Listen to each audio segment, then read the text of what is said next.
They either quit at 10 years or they quit when they're 25%. Sometimes it's sooner, sometimes it's later, but it's usually the 25% mark that doesn't come overnight and then they quit. Work hard, work smart, and work long. What does work long mean?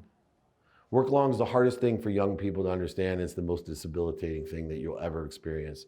I call it the 17 and a half year rule, or there's no such thing as an overnight success. Here's what happens to young people. Anybody here 20 years old? Okay, all you 20-year-olds. I meet a lot of 20-year-olds and they spend a lot of money to come to Chapman University, or their parents are spending a lot of money, and they decide that they have the next Amazon, the next Google, the next SpaceX, the next Tesla, and they're extremely bright. They got Zuckerberg in them, they got Gates in them, they have Jobs in them. So they decide, see you later. I don't need this anymore. At 20 years old, you drop out. So what happens? 10 years goes by and you're 25% of the way there. Your parents are extremely disappointed in you. If you have a girlfriend or a boyfriend, they're extremely disappointed because they want to get married. If you are married, the parents are even more disappointed because they want grandkids. Even more disappointed if you're still living on your mom's couch or in your car or on the street. This is where a lot of true entrepreneurs live, right? True entrepreneurs. And here's my biggest sadness, is that after 10 years of being consistent and persistent in the pursuit of your potential, 99% of the people quit. They either quit at 10 years or they quit when they're 25%. Sometimes it's sooner, sometimes it's later, but it's usually the 25% mark that doesn't come overnight and then they quit. 99% of the people that had already made a possibility, a probability, quit from making it their perspective or their reality. Just because they're tired of being consistent and persistent, and even worse, they just started putting faith in what everybody else wanted for them. But then there's the 1% that change the world, those extraordinary people that are happy. And that 1%, it only takes them another 5 years, half the time it takes them to get to 50% of the way there. But that's where a real challenge happens, because now everybody's on you. The parents, the grandparents, the aunts, the uncles, the friends, everybody, you are a loser. You were 20 years old, dropped out of one of the best colleges in the nation, Chapman University. Now you're 35 years old and you are broke, you're alone, you have nothing. Except for maybe you have enjoyed the consistent, persistent pursuit of your potential. But here's the saddest thing of all. After 15 years of that 1%, the extraordinary, 99% of those people put faith in what everybody else is saying, believing, and doing, and they quit. Leaving the 1% of the 1% to go in 2.5 years, they're 100% of the way there. Just 2.5 years.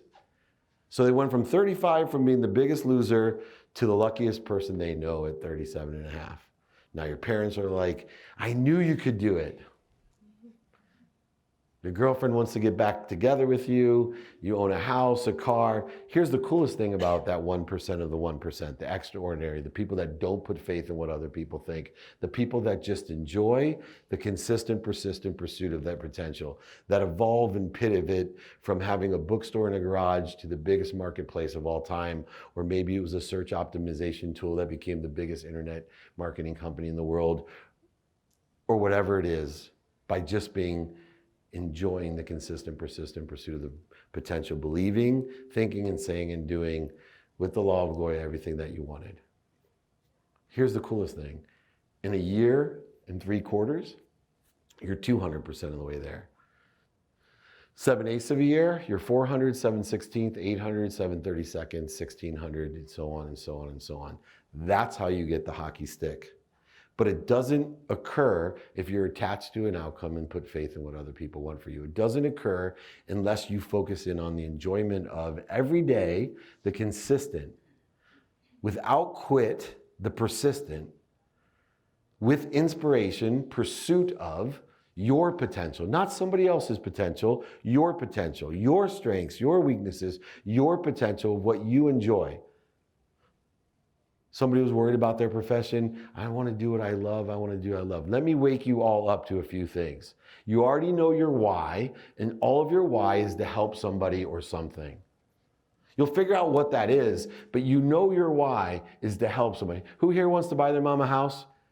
Boom. That was almost all of you.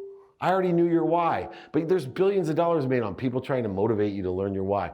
I say know your what. And your what can change every day, but have a what every day that you're pursuing. When you're in the pursuit, you are inspired. You're clearing the connection to that which inspires you. I mentioned earlier today, every single one of us are connected to the greatest and most powerful source of energy and light that you can imagine. It's mathematically proven. I mentioned above that in everybody's pinky, you have enough energy to light up all of Disneyland. Where do you think that comes from? We are obviously connected to an extraordinary source of power. And we're using such a limited amount of it because our egos, our need to be right offended, our lower frequency is corroding the connection. It's interfering with the connection to that power, and then we feel demotivated instead of accelerating and growing.